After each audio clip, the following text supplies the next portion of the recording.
everyone, and welcome to Classic Gaming Today, where we take a look at the gaming experiences of the past through the eyes of the present.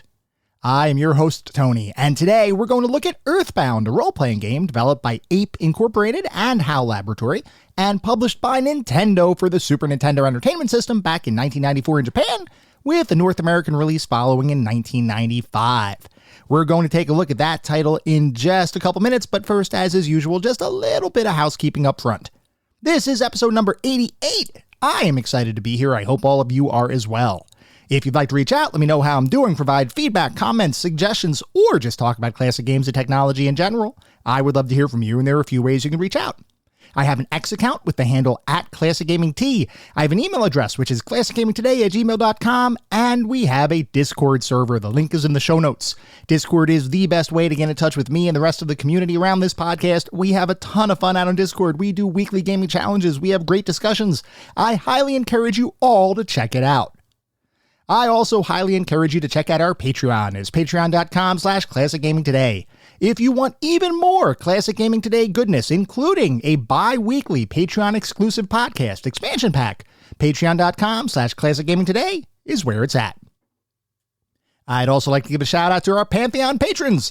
They are ISO, Rich Senewald, David Morton, Sam Twardowski, Sean Marshall, Steve Novoselic, and Wendell Jr. Thank you guys for supporting the show. Thank you all for supporting the show, whether you contribute monetarily or simply listen on a regular basis. I truly do appreciate all of the support. For anyone who may be new, welcome. I'd like to take a brief moment just to go over the anatomy of an episode because, for the most part, all of our episodes follow a very similar format and structure. We will always start by talking about the history of the game in question, the historical context, how was the game made, why was the game made, and then we move into a pseudo-review kind of section. And I say pseudo-review because it's not like we assign a numerical ranking, star counts, or anything like that, but we do talk about every single game from several different perspectives. We take a look at the graphics. How does the game look? The sound and music. How does the game sound? The narrative and or story, if the game has one. Playability and controls and overall feel. What does it feel like to play the game today versus when it was released 20, 30, maybe even 40 plus years ago? We do all of that to reach a verdict as far as how well the game holds up today. And to do that, we assign each game to one of several categories. At the very top of our list is the Pantheon of Classic Gaming. If a game reaches the Pantheon, you know it is that darn good. It is a certifiable classic. You should go out of your way to play those games today. Just beyond the Pantheon are our golden oldies. These are still really good games. I still highly encourage you to play them, especially if you enjoy the genre in which the game exists. By all means, you should have a good time. They're not quite Pantheon level, but they're still really good games, and I still highly encourage you to play them today. Beyond the golden oldies, we reach our mediocre mentions. This is where we start getting into the realm of games that I can't recommend to the broad game-playing population. They might have aged a little bit, might have had a couple of issues to begin with. You may still have a good time, especially if you enjoy the genre in which the game lives. Definitely give it a shot, but I cannot recommend these games to the broad population. And then beyond the mediocre mentions, we reach the footnotes. These are the games that are best left in the annals of history. I have played them, so you don't have to. I cannot recommend anyone play these titles today. They have either aged incredibly poorly or they may not have been all that great to begin with. With that out of the way, we're going to start talking about the game of the day. That is Earthbound.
Earthbound is a role-playing game developed by Ape Inc. and HAL Laboratory and published by Nintendo for the Super Nintendo Entertainment System in 1994 in Japan, with a North American release following in 1995. Before we can talk about Earthbound, we need to take a step back and talk about one of its primary creators, Shigesato Itoi, and how his career aspirations eventually led him to the world of video game development. Itoi is something of an interesting character, and his pre-video game development life is probably one of the more varied set of experiences that we've ever seen on this podcast. As we usually do, though, we have to start at the beginning, which in this instance is 1948, the year Itoi was born. Itoi, from a very young age, had a strong interest in Japanese comic books, known as manga, oftentimes finding himself lost in the medium's artwork and multiple-issue story arcs. He became so interested in manga, in fact, that his future career goals, at least when he was younger, centered squarely on illustration and writing. For a good portion of his childhood, his dream was to become a cartoonist, and it wouldn't be uncommon to find Itoi drawing something nearly any time he had a spare moment. At the same time, he appreciated the narratives that many manga works included, and over time his interests began to expand to literature in general and, more specifically, essays by various thought leaders of the time. He took those passions and applied them to the Hosei University in Tokyo, receiving an acceptance letter shortly thereafter, allowing him to formally begin his studies. There was just one problem, though. Itoi, despite being interested in art and literature, was also a bit of a rebel, and in the 1960s, he took part in numerous protests, leading to him being arrested 5 times over a couple-year period. Itoi didn't see much value in continuing his studies, so he decided to leave college to focus on something. In actuality, he didn't really have a plan at the time. He just knew university life was not for him. The question was, what would he end up doing with his life? It wouldn't take long before he decided that he couldn't survive without a real job, so in 1971, he decided to return to school to pursue studies in the marketing-based field of copywriting. Copywriting, for those who may be unaware, is the process of coming up with slogans, catchphrases, and other marketing materials for brands, movies, television shows, and pretty much anything else that could potentially be advertised to a paying public.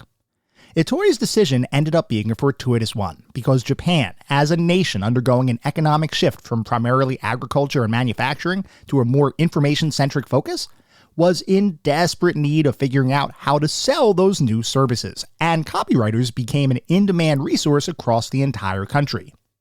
Itoi, for his part, wasn't just a copywriter.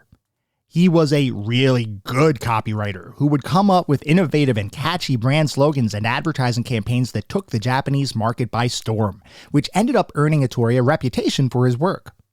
At the same time, he reinvigorated his love of literature and began writing and publishing collections of his own works and essays into anthology volumes, which gained him even more recognition across Japan. Which is why, when famous movie studios like Studio Ghibli were in need of marketing materials, they turned to Itoi, who was so successful that he ended up writing the catchphrases for the majority of Hayao Miyazaki's films, earning him yet more recognition across Japan. His interests didn't end there, though, as his celebrity would allow him the opportunity to act in a number of films, both as a voice actor as well as traditional on-screen performances, and his writing expanded to include short stories, magazine columns, and a number of other published works, all of which combined with Itoi's other work to make it so that Itoi, at least in the world of 1980s Japan, was somewhat of a cultural icon. So it's fairly obvious that Itoi had talents across a number of different creative domains, and those talents earned him celebrity status in his home country. But he wasn't content to simply continue his literary and advertising efforts. He wanted to begin exploring more digital frontiers, which is why, in 1987, he began thinking about the prospects of creating a video game. The issue was, he had no idea who he could potentially pitch his game idea to, and furthermore, he didn't really know the first thing about creating a game. Sure, he had a ton of creativity, but creativity alone cannot create a video game. Itoi continued to brainstorm various ideas until a chance call from Nintendo changed the trajectory of his life forever. Like I mentioned, Itoi was a famous copywriter, and his slogans for various products were well known and revered across the Japanese business sector. So, when Nintendo needed some marketing and catchphrase help for an upcoming Famicom dating simulator, They knew just the person to contact. While Nintendo's call was focused purely on obtaining advertising assistance, Itoi took the opportunity to tell the famed video game company about his game concept, a role-playing game that he intended to be similar to the popular RPG Dragon Quest, but with a much more modern and somewhat more realistic setting and situations. Rather than traversing medieval towns, his game would have you navigating rural and suburban cities. Rather than acquiring and using a variety of swords and other ancient weaponry, you'd instead be given access to baseball bats, slingshots, and frying pans. It was a decidedly unique take on the still-developing RPG genre, and given Itoi's celebrity status and high level of creativity, the Nintendo representative that he was meeting with asked him to attend another meeting where he could pitch his idea to someone much more involved with video game design and creation. That game designer would be none other than Nintendo legend Shigeru Miyamoto. Itoi, despite not having any game design experience, attended the meeting and pitched his ideas to Miyamoto to get his feedback. While Miyamoto saw some merit in the concepts, he wasn't really convinced that Itoi would actually be able to create a game given all of his other focus areas. For one, Miyamoto held the belief that celebrities didn't exactly make the best game designers, and around the late 80s, there were a number of famous personalities that wanted to get into the video game industry, none of which had any credentials that proved they could actually do the work. So Miyamoto was skeptical right out of the gate. At the same time, Itoi was still working as a full-time copywriter, in addition to all of his writing, acting, and other creative pursuits, which didn't leave a whole heck of a lot of time for creating a brand new game from scratch. Miyamoto explained to Itoi that making a game was not something you could do in passing. If you wanted to create a worthwhile, innovative gaming experience, you had to be dedicated to doing the work. You couldn't just take fame and an idea and create a quality game. Miyamoto didn't believe there were enough hours in the day for Itoi to turn his concept into reality while still working on all of his other pursuits, and beyond that, he felt that Itoi would lack the dedication to actually see the project through to its end. This led to Miyamoto rejecting Itoi's proposal, and Itoi left the meeting feeling upset at his failure to convince Nintendo to take an interest in his game. Interestingly, another influential figure at Nintendo, CEO Hiroshi Yamauchi, would have a different opinion. Yamauchi believed that the video game industry was in jeopardy of becoming stale, and he thought that bringing fresh perspectives and creative individuals into the field would be a surefire way to continue to drive innovation for the company. Yamauchi had seen Itoi's work over the years, and he personally believed that Itoi was a genius, and he wanted that genius to be working for Nintendo. So, Yamauchi reached out to Miyamoto, explained his vision, and asked Miyamoto to reach back out to Itoi to schedule a subsequent discussion. Miyamoto did as he was asked, and upon reaching back out to Itoi, the two came to an agreement on the creation of Itoi's game concept. Itoi would reduce his workload from his outside pursuits, allowing him to focus on creating his new game, and Miyamoto would provide the staff needed to turn Itoi's game concept into a reality. With an agreement in place, Itoi would end up creating a new video game development studio, Ape Incorporated, to work on the game, and production on the 8-bit Nintendo role-playing game, Mother, would begin. For all of Itoi's talents, and there were many, video game design, at least up to this point, was not one of them, and he definitely brought a different perspective to the process of creating a video game. Typically, when a company decides to create a video game, a fairly structured process is followed. A concept is formed, a team gets assigned, a schedule is laid out, work gets divvied up, and eventually all of the pieces come together to deliver a final integrated product. This structured game design was a bit of a foreign concept to Itoi, and it showed in how he approached the staffing of his team. Like I mentioned, Miyamoto was the person responsible for providing the technical talent to turn Itoi's concept into a playable game. But rather than having traditional meetings with well-formed agendas and individuals assigned to specific roles based on leadership needs, Itoi wanted the work environment to resemble more of an extracurricular club kind of environment, similar to what you might find in amateur computer clubs that had been popping up across the world since the advent of personal computing really started to take hold earlier in the 1980s. Rather than being assigned to staff, Itoi wanted individuals who felt like they had some choice in what they worked on, almost akin to volunteering to do a task, rather than being told, you will work on this. This was a decidedly different approach to game design than what Nintendo was used to, though for his part, Miyamoto did his best to support Itoi's requests. Interestingly, Miyamoto ended up being criticized for acquiescing to Hattori's irregular game development strategy, as there were individuals in Nintendo who believed that Hattori's celebrity was allowing him a certain amount of latitude that would not be afforded to other traditional game designers.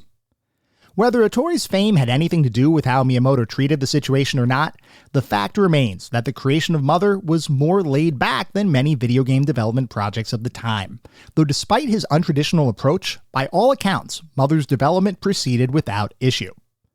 In July of 1989, just 1 year after work started on the project, Mother would release on the Nintendo Famicom.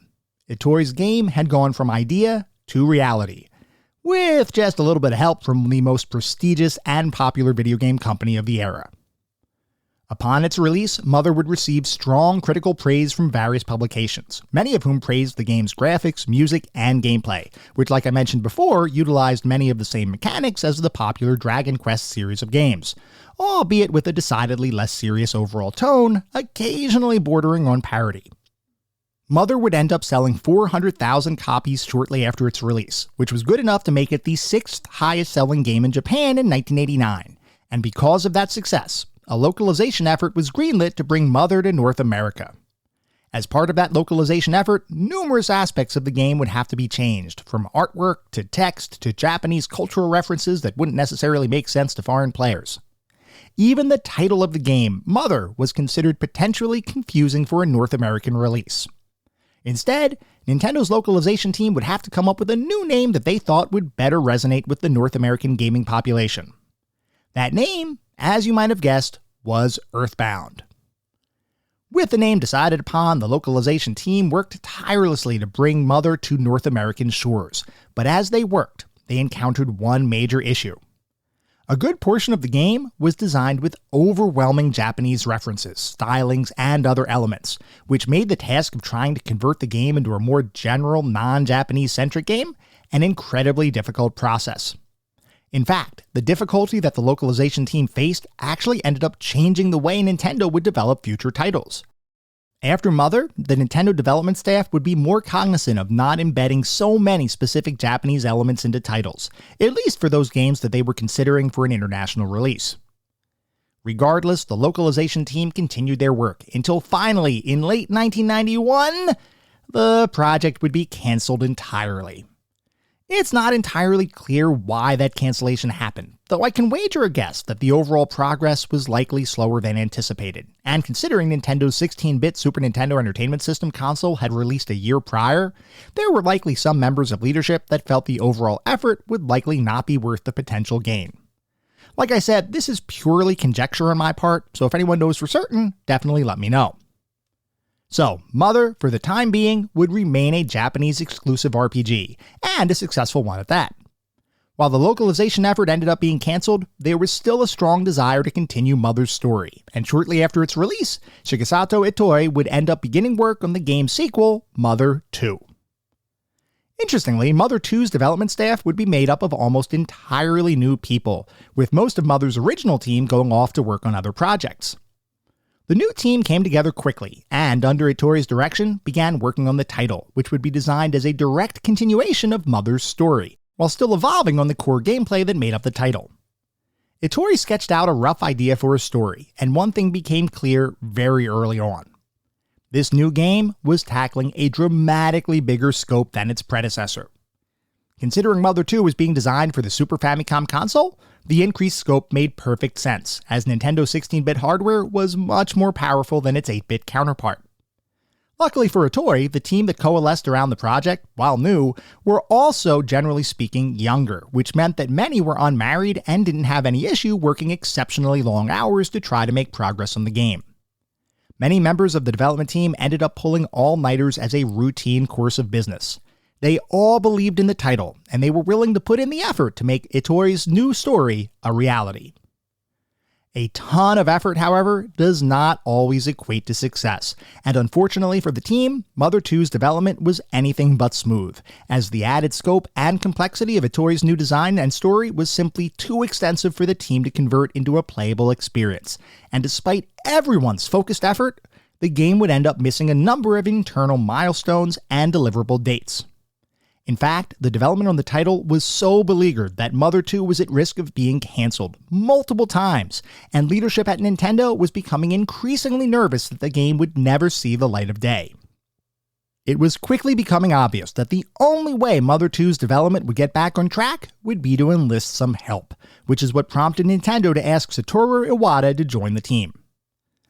We've spoken about Iwata before when we looked at Kirby's Dream Land back a couple months ago, but just to give a brief refresher, Satoru Iwata was the lead programmer at game development studio HAL Laboratory, having joined the company in 1980 after demonstrating some of his early game development efforts to a group of HAL employees. Shortly after joining the company, Iwata began working on a number of arcade conversions for home consoles. Or perhaps more accurately, arcade clones, since he and HAL Laboratory didn't have any licenses for the games he was creating. He was simply recreating pre-existing arcade games without regards to copyright or any other potential legal issues. But the interesting thing is that Iwata's work was so good, and his clones were so expertly developed, that rather than being slapped with a lawsuit, arcade developer Namco ended up signing HAL Laboratory as the first official licensee for their arcade titles. Iwata would continue to advance in the company, and his technical prowess would attract other groups to want to work with him, with one of those companies being none other than Nintendo itself. In 1987, Nintendo was in the midst of developing a new golf title for their Famicom console, a game entitled NES Open Tournament Golf, and they were stuck with a pretty significant technical challenge. They wanted to create a full-featured golf game, one that would feature a number of courses with a significant amount of detail. But nobody in-house at Nintendo could figure out how to fit the game's scope onto a single Famicom cartridge, so they began to shop it around to various third-party developers in the hopes that someone would rise to the challenge. Unfortunately for Nintendo, nobody raised their hand to assist, and many people looked at what Nintendo was asking to be done as a truly impossible task. Nobody wanted to sign up for failure, so they simply rejected Nintendo's pleas for assistance. One person, however, thought they could achieve the impossible, and that was Satoru Iwata. Iwata reached out to Nintendo and told them that he could make their game a reality, and with Nintendo's blessing, he began working on the title. While Iwata had to effectively create brand new compression and programming algorithms in order to make the game actually work, he was ultimately successful in completing work on the title, which proved to himself, HAL Laboratory, and Nintendo that Iwata was a software developer without equal. Over the years that followed, Iwata would often be sought out for his technical acumen multiple times, and he often was the person people went to when they faced a programming task that seemed insurmountable. He was effectively a software superhero.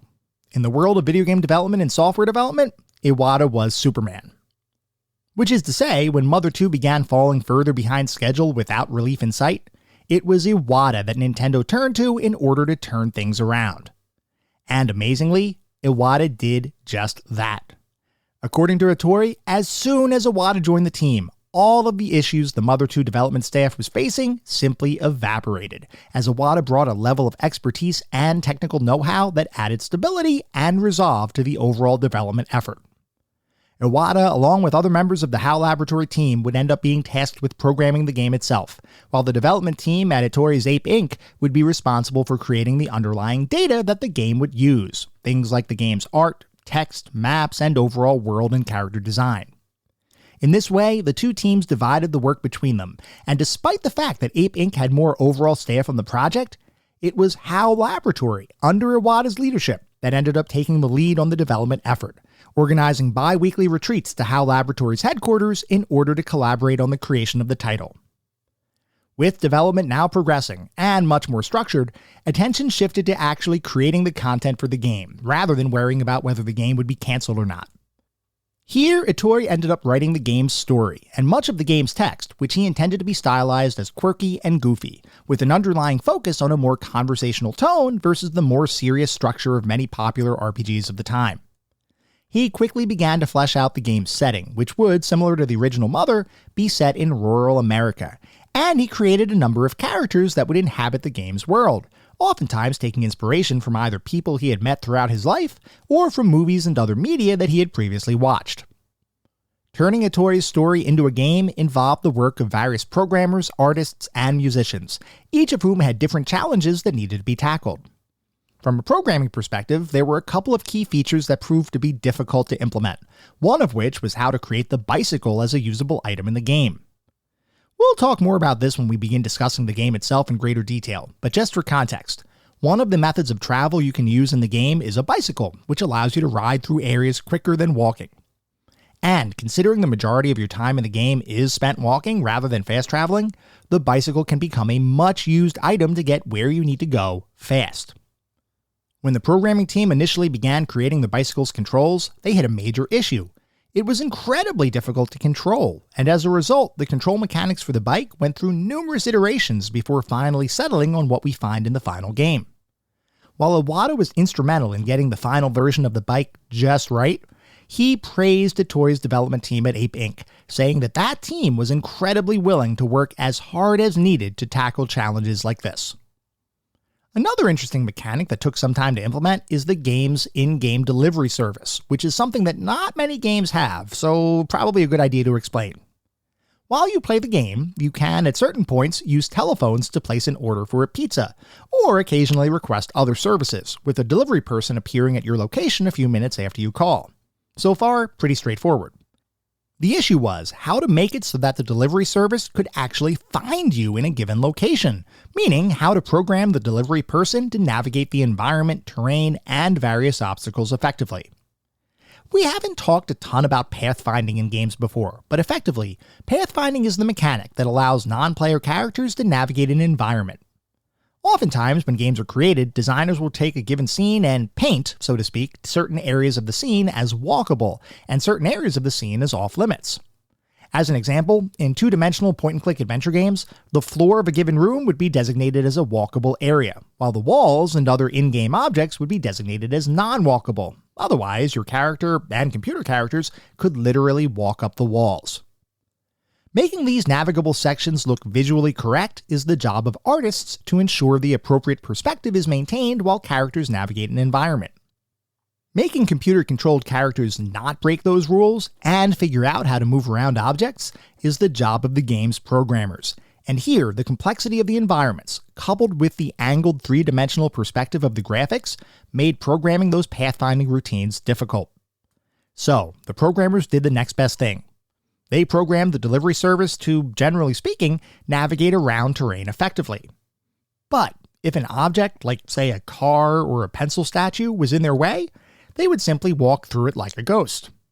The programming team actually thought this bug, which it was a bug, was funny. They felt it was humorous, so they decided to leave it in the game rather than spend additional time trying to get it perfect. In other words, the bug became a feature, which happens more times than you might think in the world of software development. Anyway, with the Toy Story being expansive, the game's environments encompassing numerous cities, towns, caverns, and dungeons, and the overall scope far exceeding original plans, Mother 2 would balloon from 8 megabits in size to eventually fill a 24 megabit cartridge. The game literally tripled in size from its original design. Part of the reason for that, by the way, was the game's expansive soundtrack, which was composed by 4 musicians, Keiichi Suzuki and Hirokazu Tanaka, who had both worked on the original Mother soundtrack, and Hiroshi Kanazu and Toshiyuki Ueno, who were new to the team. When the group sat down to begin composing music for the title, the decision was made to incorporate an overall jazzier sound than what had been used for Mother 1, and here the team was excited to work with the Super Famicom System's sound chip. In comparison to the 8-bit Famicom console, the Super Famicom had a dramatically more advanced sound system, which afforded the musicians with a number of additional instrument samples, as well as the ability to play more sounds concurrently, which ultimately led to a more complex set of musical tracks than what had previously been possible. All told, the team created enough music to fill 2 audio CDs, which in the Super Famicom's native musical format, took up a full third of the game's cartridge size. That is crazy to me. Mother 2 was originally supposed to be an 8 megabit game in total. By the time the development for the title was complete, music alone took up 8 megabits of storage space on the cartridge. With that expanded musical soundtrack, the continued scope increases, as well as the initial issues the team faced with the game's development, Mother 2 would miss its release date multiple times, eventually spending over 5 years in development before finally releasing for Nintendo Super Famicom 16-bit console in August of 1994.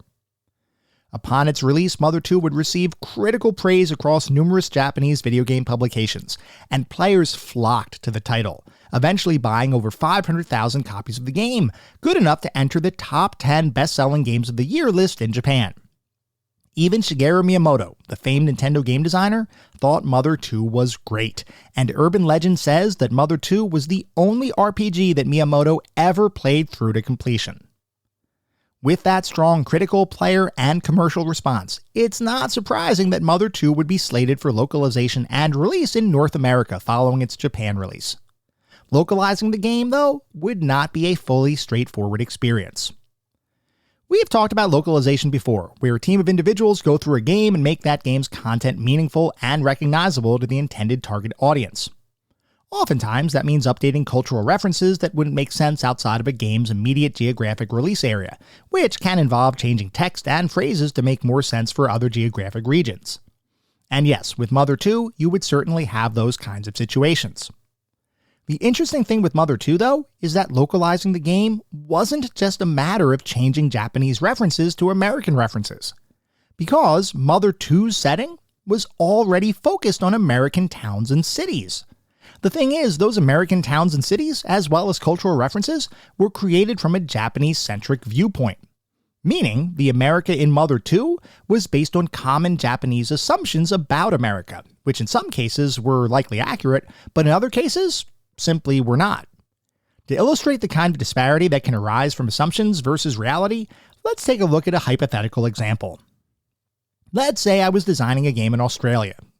If I, as an uninformed American, attempted to design a video game version of Australia, I'd probably include things like gigantic spiders, poisonous snakes, and crocodile hunters, where every character you speak with begins conversations with "G'day," as kangaroos roam the streets in the background. In reality, those examples simply represent a caricature of Australia, not reality, and if my hypothetical game would be localized for the Australian market, those references would likely need to be toned down or changed entirely to resonate more with the Australian population. Except the giant spiders part. I hear that's absolutely for real. Well, the same kind of thing happened with Mother 2, where the version of America presented in the original title wouldn't necessarily resonate with the American market, so extra care had to be taken to convert Mother 2's setting into something more meaningful for the American population, while at the same time ensuring that certain trademarked elements, like logos, were changed in order to not open Nintendo up to legal issues or licensing fees when distributing the title in North America. Despite those challenges, the localization effort would eventually complete, with just one final decision needed to be made prior to releasing the title. The game, up to this point, had been referred to as Mother 2, which in Japan made sense because Mother had released several years earlier. In North America, though, Mother never existed, so releasing a game called Mother 2 would be really confusing. So, the team had to come up with a new name, and here they looked back to their original localization efforts on the canceled Mother North American release, realizing that they had a great title for the game all along. From that point on, Mother 2 in North America would be known as Earthbound. Earthbound would release in North America 1 year after its Japanese counterpart in June of 1995, with a large $2 million advertising campaign behind it, and high hopes that the title would be well received. Unfortunately, though, Earthbound was a bit of a dud when it was originally released, with fairly divided critical response. While some publications praised the game's uniqueness and quirky humor, others were quick to critique the game's graphics, which many felt were out of date, and further complained that some gameplay mechanics, like the inventory system, drove tedium rather than fun. Players, meanwhile, would not necessarily flock to the title, as the game only sold 140,000 copies in North America, literally a quarter of its sales in Japan, which was a bit of a shock to Nintendo given how much money they spent on marketing the title. Here's the thing though, that $2 million advertising campaign can best be described as questionable, and is one of those things that probably sounded better on paper than how it worked in practice. I actually remember the ad campaign from back when it happened, and I even recall thinking, what the heck is this thing? Basically, the way the game was marketed was to exclaim in bold words, This game stinks, accompanied by a series of scratch and sniff pictures that were, to put it mildly, pretty disgusting. I know that the game itself has some very unique encounters, including beating up a puddle of barf, but I honestly don't know that I need a scratch and sniff accompaniment to get across the concept that the game is different than other titles. Suffice it to say, that advertising campaign kinda bombed, and I'm somewhat curious if Hattori was consulted with the marketing. Considering he was a famous copywriter prior to breaking into the game industry, it feels like a missed opportunity to not utilize his skill set. Unless, of course, he was behind the marketing, in which case, it was definitely a swing and a miss. While Earthbound's initial reception was less than stellar, retrospective analysis has shown a different kind of light on the title, with many publications, players, and critics praising the game for being one of the most unique and interesting RPGs ever created. It may not have been a huge success in 1995, but today, I'd wager a guess that if you asked a random gamer on the street which RPGs they have on their list of must-play titles, Earthbound is likely somewhere on that list. Interestingly, that newfound respect, coupled with the low sales for the title, has led to Earthbound being one of the more collectible games for the Super Nintendo, with loose cartridge copies of the title routinely selling for hundreds of dollars, complete in-box copies of the title routinely selling for thousands of dollars, and sealed copies requiring the sacrifice of a goat and the relinquishing of your firstborn child. Seriously, the prices on Earthbound are insane, and while I don't know that I can justify some of those prices, I can certainly understand why the demand for the title is higher now than what it was back when it was released. Earthbound would go on to influence a number of game designers over the years, many of whom looked back on the title with fondness and tried to implement similar styles into their own games, while Earthbound characters like Ness would end up having crossover appeal, and would appear in other video games such as the Super Smash Bros. Series, while also getting their own Nintendo Amiibo figures. With all of this more modern attention, Earthbound would be re-released multiple times, including on the Wii U Virtual Console service as well as the Super Nintendo Classic Mini System, and the Nintendo Switch Online service. Because of these readily accessible versions of the title, Earthbound's fanbase has continued to increase over the years as more and more people experienced and enjoyed its offbeat and unique game design. Today, Earthbound is easily available and fans are happy. What fans aren't so happy about is the fact that its sequel, Mother 3, has never received a release outside of Japan, other than a fan-driven translation and ROM hack. While the story behind Mother 3's development and lack of localization is likely a bit beyond the scope of our discussion today, suffice it to say that players still clamor for an official Mother 3 release outside of Japan, and every time Nintendo holds one of their Nintendo Direct presentations, there's always a contingent of fans crossing their fingers for a Mother 3 announcement. It hasn't happened yet, but gamers around the world continue to hold on to hope. Mother 1, by contrast, did eventually receive a release outside of Japan, with a Wii U Virtual Console release in 2015, followed by being added to the Nintendo Switch Online service in 2022. This global release, known as Earthbound Beginnings, allowed fans outside of Japan to experience, for the first time officially, the game that started the entire franchise, allowing them to see how Earthbound both evolved beyond and inherited from that original experience. While Earthbound Beginnings is a bit rougher around the edges than its successors, I always find it interesting to explore the origins of beloved franchises and game series. As far as the main players behind the game, Shigesato Itoi would stay in the video game industry through the release of Mother 3, while also being influential in bringing Mother 1 to a global market, and also spearheading the re-release of Earthbound in the years after its initial release. He has since moved on to other ventures, most notably an online website that he posts content to on a nearly daily basis, and has become the most visited personal website in Japan, which once again is a testament to Itoi's celebrity in his home country, as well as his nearly boundless creativity.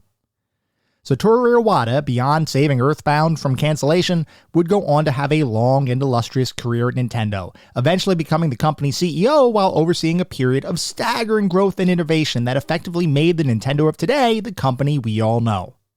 Iwata would unfortunately pass away in 2015 at the age of 55, but his impact across Nintendo and the entire video game industry will likely be felt forever. With Earthbound, you have an offbeat, quirky, non-traditional RPG that for many represents one of the more unique gaming experiences they've ever had.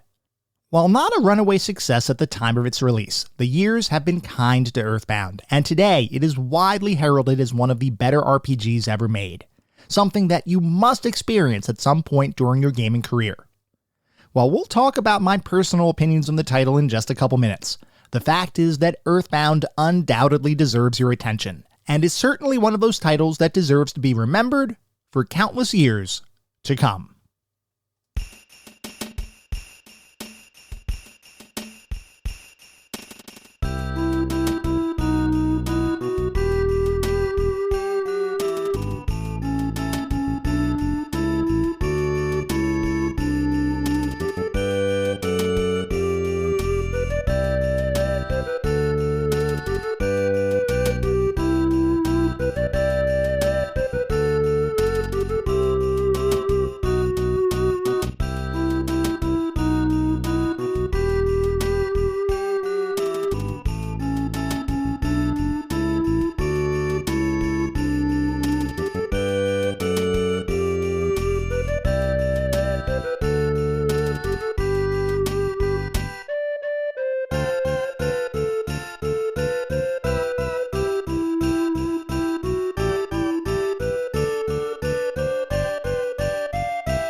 We are now going to shift to start talking about what it feels like to play Earthbound today versus when it was released around 30 years ago.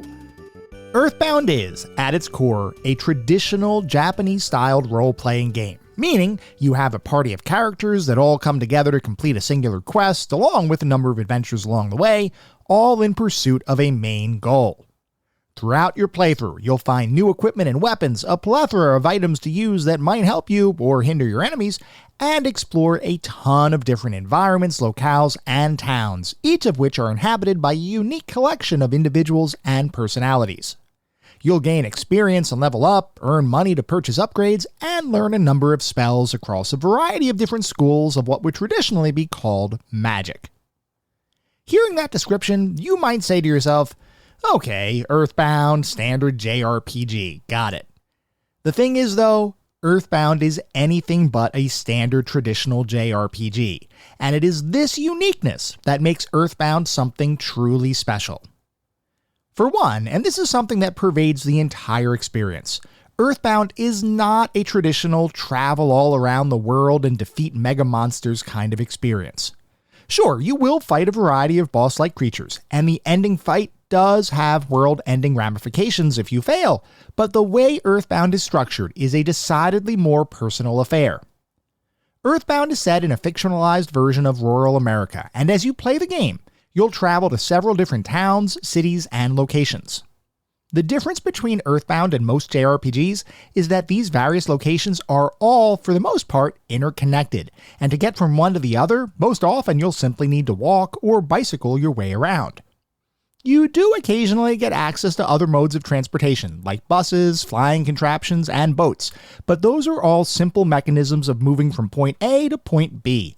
You don't actually control those vehicles. They're effectively mini cutscenes that play out showing you moving from one place to another. And because those different locations are all interconnected, there isn't anything in the way of a large world map like you might see in other JRPGs. Meaning navigating the world is a much more direct, controlled experience. It's not like you're going to be sent to villages on different continents. Most of your adventure is simply spent walking down the street to the next town. And speaking of towns, this isn't one of those medieval village kinds of designs, as Earthbound takes place in a relatively modern version of America, which means you'll encounter cars, telephones, pizza delivery shops, department stores, and hospitals, rather than horses, carrier chocobo, mercantiles, and healers. Sure, the functions are effectively the same, but the switch up in setting to modern times, so to speak, versus older historical periods makes the game feel entirely unique. That modern aesthetic extends to the weaponry and equipment at your disposal as well, as you're not going to be using swords and shields to battle your enemies. In Earthbound, you'll use baseball bats, yo-yos, and ray guns. For armor, you won't be wearing plate mail, you'll be wearing baseball caps. And for items, you won't be chugging elixirs and eating rations, you'll be sipping energy drinks and eating cookies and pizza. Which is to say, playing Earthbound feels incredibly interesting because on one hand, you have normal kinds of RPG mechanics, but on the other, those mechanics are married to an aesthetic that is very different than traditional RPGs. It was a bold design decision, especially given the time that the game was released, but it honestly works, perhaps more than it has any right to. Beyond the modern aesthetic, there are several other ways that Earthbound distinguishes itself from its peers, with perhaps the biggest mechanical difference being the way the game calculates hit points while in battle, which, by the way, follows a very traditional turn-based kind of style. In a traditional JRPG, when you get attacked by an enemy with a damaging move, you lose your hit points immediately. What this translates into from a gameplay perspective is, if you get hit with a life-killing attack, you simply die without any sort of recourse other than a resurrection spell. In Earthbound, though, getting hit depletes your hit points over time via a car odometer-styled countdown meter. This drastically affects the flow of battle, as you can potentially get hit with a deadly attack only to heal yourself before your hit points deplete to zero. This one change opened up more opportunities for the designers to switch up various types of encounters and attacks, and in Earthbound, more so than in any other RPG. You can take absolutely devastating damage, but still survive to fight another day. You do have to be paying attention to the encounter, but assuming you're not just spacing out and pressing attack constantly, you can counter most of these deadly attacks. The actual act of combat is, like I said, a turn-based affair, where you can use a variety of weapons, items, and spells to combat your enemies. In Earthbound, spells are tied to psychic ability, though they all follow a fairly traditional magic style of system, with side points replacing mana as your magical resource pool. There's also a very focused set of psionic abilities available to each character, with each ability progressing through multiple levels of proficiency, as opposed to getting brand new skills entirely. And speaking of characters, throughout the course of your adventure, you'll eventually form a party of 4 different members, including yourself, though the actual coming together of that party is spaced out over a pretty good chunk of the overall game. When you do have all 4 members, though, you finally feel like a collective unit, and the game becomes both easier and a bit more difficult as a result. Now, you might be wondering why having more people in your party could make the game more difficult, and the reason for that is that one of the core aspects of the game's combat system that I honestly am not sure how I feel about is the sheer ridiculous number of status effects that you might have thrown at you in any given fight. Earthbound's design is based on games like Dragon Quest, which means that status effects are a core component of the experience. While in concept, I can understand certain fights being made more interesting through the use of status effects, in practice, all most of them do is make the fight more tedious or distract you from the act of actually fighting your enemies. This gets exacerbated when you have a full party of characters to care for, as every time a group-wide status is applied, you have to heal each and every one of your characters if you hope to survive the encounter, or at least beat the encounter without significant difficulty. Despite your best efforts, though, you will die throughout your journey, and here the game once again splits from tradition. Rather than simply dying and needing to reload your game, when you die in Earthbound, you need to navigate to the nearest town, visit that town's hospital, and pay to have your party members revived. Until you do that, you have no way of using those dead party members, short of using very high-powered spells or relatively rare items. And speaking of items, you will find an absolute truckload of different items throughout your quest, some of which are required and therefore undroppable, while others are consumable. Conceptually, again, this sounds like a normal kind of RPG experience. The issue, though, is that your inventory space in Earthbound is incredibly limited, which means you'll often find yourself without sufficient inventory space to pick up needed items, which will cause you to either randomly use up a consumable item or require you to deposit some of those items with your sister in a pseudo-bank vault kind of setup. While you can technically travel all the way back to your starting location to store and retrieve items from your sister, you can also use the in-game telephone system to schedule a pickup or delivery, which uses the delivery service I had mentioned earlier. Using the telephone is actually a core component of the game, as it is the only way that you can actually save your game, which you accomplish by calling your father. Your father, by the way, is also your source of money, as he routinely deposits funds in your bank account based on how much experience you've gained throughout your adventure. These funds have to be withdrawn from an automated teller machine or ATM in order to use them, and you do need to be careful with how much money you carry on you, because if you die, half of your held money will be taken from you, which is another callback to the classic RPG Dragon Quest. There is more to talk about here, but we're going to save those discussions for when we discuss the more specific aspects of the game. First, though, as we always do, I need to take a look at the back of the box, because, as you all know, I love looking at the back of the box for these games. I love learning how different companies marketed their titles and tried to get you to buy their products. A lot of times when we were making buying decisions for games around this time frame in particular, we may have had magazine articles and reviews to refer to, but we didn't have the YouTubes. We didn't have the internet. Why am I talking like that? We didn't have any of those specific kinds of gameplay videos we could look up. We didn't have all of those pervasive information stores that we could refer to. We really only had, when we were making these decisions, any reviews we might have read, maybe some word of mouth, but a lot of our buying decision was based on the box. Did the front of the box look cool? Awesome, let me turn it over. Did the back of the box make the game sound cool? If so, sounds like a purchase. So for Earthbound, for the Super Nintendo Entertainment System, the back of the box says, Earthbound, Gygas invasion, bizarre aliens roam the Earth. Intergalactic terror strikes the small town of Onnet as a blazing extraterrestrial object crashes in the night. The Earth now faces imminent destruction by the universal evil threat known as Gygas. Armed with a cracked baseball bat, a cookie, and an ATM card, a courageous boy named Ness vows to save the planet from hideous destruction. He must first find his heroic companions, Paula, Jeff, and Pooh, along the way to 8 mysterious places called Your Sanctuary in order to gain power and put an end to the interstellar threat. The citizens of Onnet lend their support by providing high-tech gadgets, robotic time machines, and wacky stories about how strange life has become. Lurking aliens and inexplicable phenomenon are being reported throughout the countryside. Our 4 Wonder Kids band together with innovation, psychic powers, and resourceful weapons. Will Ness succeed in his attempts to ambush countless frightening monsters as he travels? The ultimate test lies in the impending encounter with the all-powerful Gygas. And then there are some bullets, a fantastic modern world setting with sci-fi twists where psychic powers rule.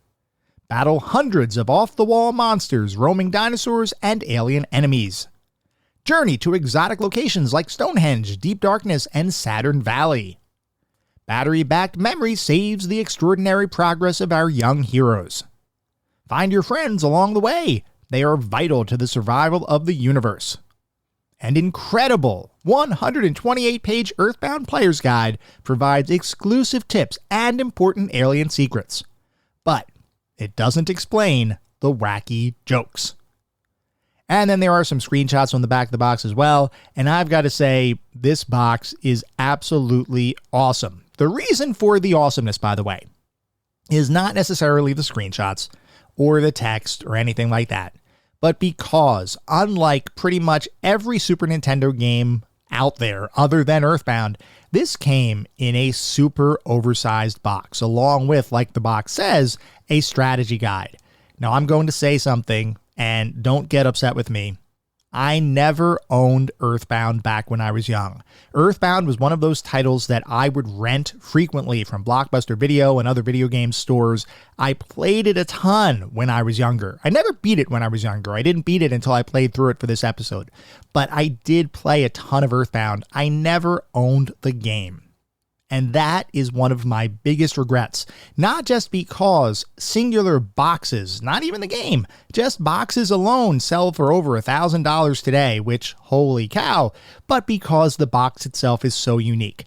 I wish I had a copy of Earthbound in box. I can't justify the price today, but I really do wish I had it. And looking at the box right now, I can affirmatively say this is one that should be in your collection. This is one that you should have on your shelf. I'm not saying to go out and purchase it because that is a ton of money, but it is one that I wish I had on my shelf today.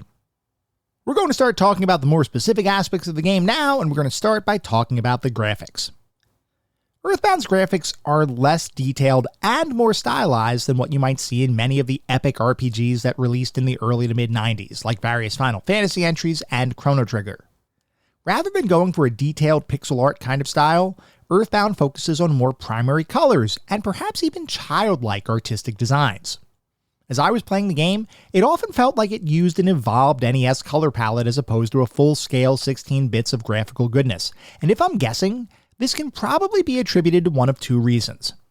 First, Earthbound's development began shortly after the original Mother was released on the Famicom, and the Super Famicom at the time was still very new. By the time it released to the public 5 years later, graphics had advanced well beyond 1991-era visuals, though Earthbound's graphical design remained older. The second, and perhaps most plausible reason for Earthbound's graphical style has to do with the fact that, at the end of the day, you're controlling a bunch of kids on this adventure, and maybe that's why the game took on a more childlike appearance, to symbolize the age of the characters that you're controlling. While I don't know what the reality of the situation is, what I can say is that I really enjoyed the graphics and the simpler color schemes and world design, both of which made Earthbound feel more quaint and personal than the world-spanning epics many gamers were seeking out in the mid-90s, myself included. Considering Earthbound itself provides a more quaint and personal experience overall, it's only fitting that its graphics design matched its overall scope and structure. I don't have any complaints here, as I found the graphics charming and very well done. Moving on to the sound and music, the music in Earthbound is, in all instances, excellent, mixing a number of different musical styles to create a soundtrack that is incredibly diverse. There are a number of songs that stand out throughout the game, though I think for me, my favorite song is the one that plays whenever you visit a hotel, which is Earthbound's modern version of the medieval inn. It's the kind of song that makes you want to hum along, and its more modern salsa-like style is so different than most of the bombastic scores you'd hear in other RPGs that it is instantly memorable. The rest of the game's music is all memorable as well, and some of the tracks, like those that play during various battles and boss fights, are surprisingly discordant, which you'd think would be irritating a bit, but they honestly work really well with the overall design of the game's encounters. I should also mention that there are a couple of performed, so to speak, musical numbers throughout the game, and those are always a treat to hear. Beyond the music, the sound effects in the game are also well matched to the action on the screen, with my own personal favorite being the smash sound that accompanies a critical hit during combat. It is oddly satisfying and strangely visceral, despite being what amounts to a simple combination of various white noise filters. Bottom line, the auditory environment in the game is great, and I have little to no complaints here. Moving on to the narrative and story, in Earthbound, you play as Ness, a young boy living a small-town life until one night a meteorite crashes into a hill near your home, after which strange things start happening across the world. Towns begin to fall into disrepair, people and creatures begin acting strangely, and aliens begin appearing around the countryside. Obviously, something is very wrong, and it doesn't take long before you realize that you are effectively the chosen one, a boy who has to defeat an ancient alien menace in order to save the world. But you can't do it alone. You need to gather some friends along the way. With that framework in place, you take off on a world-spanning, or perhaps more accurately, town-spanning adventure that takes you to a number of different locations, puts you into a ton of different encounters, and introduces you to a wide and diverse cast of characters.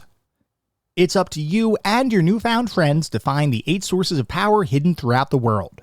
If you can find them all, you might just stand a chance at saving everyone and returning peace to the world. The story here is pretty great, and I appreciated the expansive storyline, which feels deep even though the overall scope of your adventure is pretty limited, at least when compared to more traditional RPG standards. I also enjoyed the game's writing, which was oftentimes quirky and even occasionally funny enough to make you audibly chuckle in real life. I've mentioned before that even games widely regarded as comedic are oftentimes just game-level funny, not laugh-out-loud funny. While I don't think Earthbound will make anyone burst out in laughter, the quality of the writing and the humorous elements injected into the story and character dialogues will likely make you chuckle, or at the very least, smile. I truly enjoyed the story here, and while it was a smaller scale than many of the RPGs I've played, I never felt shortchanged by that more limited scope. Moving on to the playability and controls, we've already talked about many aspects of the playability and controls earlier, but because this game is so unique, there's actually still a good bit more to talk about.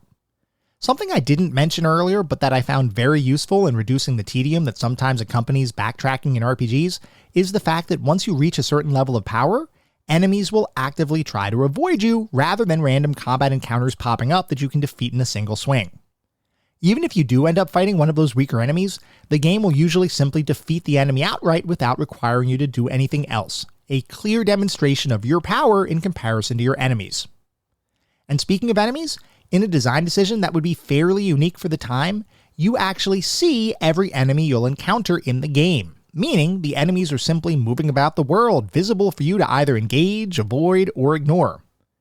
This was a novel approach to encounter design, though I will say that the enemies felt like they'd respawn pretty quickly, especially if you move a bit off the screen in which they existed, which could sometimes trigger a respawn immediately. It's not a huge deal, but those repeated encounters could sometimes become a bit like busy work, considering how often you'd have to potentially clear out the same area over and over, at least before you reached a certain level of power and they became trivial. Clearing out those areas, by the way, is not necessarily a slam dunk. If your power level has already eclipsed that of your enemies, then sure, you'll have no issue. If not though, and you're forced into a bunch of combat encounters, you'll come to realize that status effects can play a very irritating role in your overall experience. And yes, I know I mentioned status effects before, but it warrants another mention. The status effects in this game can be really frustrating to experience. Some of them are simply tedious, like those that poison you, as those can be cured by a simple healing ability. The ones that are worse, though, are those that remain as strong status effects even after a battle, such as the supremely irritating mushroom skill that makes your controls randomly change, making certain directional presses on your gamepad register as a different direction entirely. The primary way to get rid of those status effects, at least in the early to mid-game, is to visit a hospital, which can sometimes be challenging if you're deep in a dungeon and don't want to escape to heal yourself. The whole concept of the hospital, by the way, can also be a bit of an issue, as when your party dies in battle, you often need to have a bit of a walk to revive them, which can sap some of the momentum from your adventuring. This, to some extent, also contributes to another annoyance with the game, and that is the lack of power your companion characters will have until they get leveled up. Because you begin your journey by yourself and slowly over time add party members, your main character will likely be vastly overleveled in comparison to your companions. And because you'll be in higher level areas when your companions join, they will often die during battle, leaving you with more experience points, which will continue to exacerbate that power differential. Now, over time, things will level out a bit, and you could technically grind some experience for those new characters prior to proceeding with your adventure. But I feel like there could have been a happier medium here, like introducing those characters with a level closer to the area in which you get them, rather than beginning from level 1 when they join your party. It's not a huge deal, but it is something that warrants mentioning. I know it might sound like I'm critiquing the game pretty heavily, but honestly, this is an example of a title that is so unique, so quirky, and so interesting to experience that even with these critiques, I truly believe Earthbound is one of the better games I've looked at for this podcast. Modern gamers might be turned off a bit by some of the older school design decisions, but if you stick with it, you'll find the game entirely playable, even by today's standards. So overall, how did it feel to play Earthbound? Well, for the most part, Earthbound felt amazing to play, and I enjoyed nearly every minute of my adventure. The story, graphics, sound, and gameplay all mesh together to form an experience that is far greater than the sum of its parts. I can critique individual elements of the game, and I can identify frustrations I had with certain aspects of the design. But if I look at the game as a holistic experience, I would argue that Earthbound is one of the finest JRPGs ever created, and I had a remarkable time throughout my entire journey. It is pretty much the definition of a must-play experience. So overall, what is our verdict on Earthbound? Well, Earthbound is an obvious, immediate inductee into our pantheon of classic gaming. It's the kind of game that doesn't come along that often, and truly represents how games can be unique experiences despite being part of a well-defined pre-existing genre. I truly believe everyone needs to play Earthbound at some point in their gaming careers, and I'll venture a guess that if you open yourself up to Earthbound's quirky charms, you'll come away feeling like you just experienced something truly special. It may not be the same as many other RPGs out there, but that uniqueness actually elevates the experience, which is why for me, Earthbound undoubtedly deserves its place in our pantheon of classic gaming.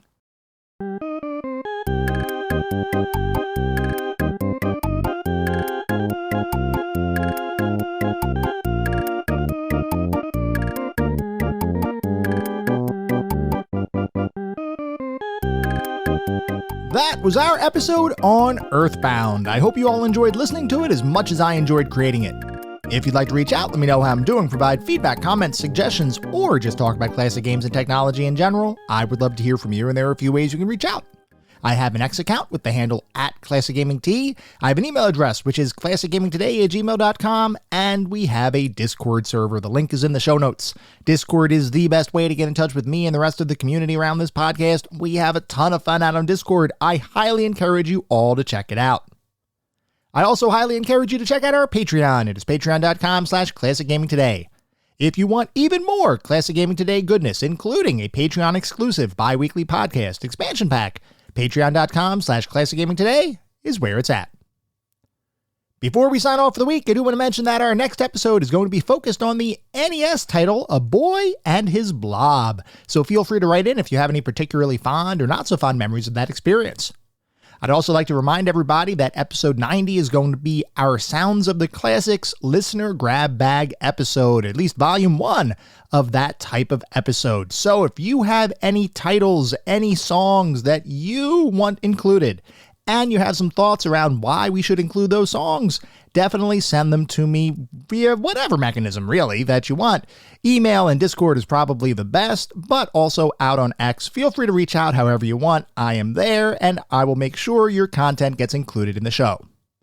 At the same time, I recognize you're likely listening to this podcast on any number of podcast services, and if you would feel so inclined, it would be great if you could leave me a review. This is not about trying to bolster star counts. This is not about trying to harvest a ton of 5-star ratings, though if that happens, awesome. It means we're doing something right. No, what it's really all about is trying to gather the feedback necessary to make this the best possible podcast I can.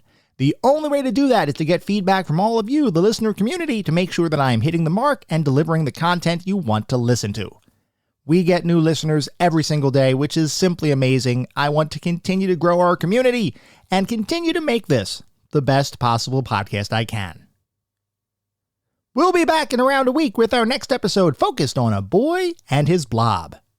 Until then, remember, sometimes the games of the past are just as good, if not better, than the games of today. Goodbye, everyone.